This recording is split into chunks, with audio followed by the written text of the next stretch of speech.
Malheureusement, les maladies respiratoires ne vont pas disparaître du jour au lendemain. C'est en discutant et en faisant équipe avec le patient qu'on va réussir à faire avancer les choses. La MPOC, c'est l'abréviation de la maladie pulmonaire obstructive chronique. Il y a comme deux côtés à la MPOC. Il y a une composante plus bronchite chronique. Alors, les gens ont beaucoup d'inflammation au niveau pulmonaire. Il y a beaucoup de production de mucus.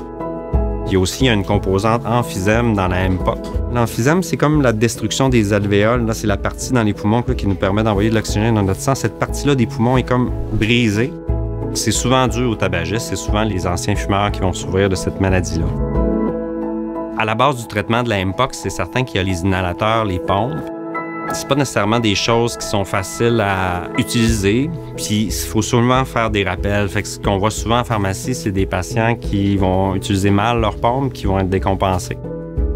Quand j'étais étudiant, il m'est arrivé une anecdote. Mon maître de stage m'a envoyé faire un conseil chez une personne qui était MPOC, qui avait de la difficulté à sortir de chez elle, étant donné ses problèmes respiratoires. J'ai juste fait une réexplication des techniques d'administration des pompes. Le lendemain, le patient a appelé mon maître de stage pour lui dire que ce que j'avais fait, ça l'avait vraiment aidé beaucoup. Ça, c'est une anecdote qui m'a marqué parce que ça prend pas nécessairement grand-chose pour avoir un impact important chez un patient.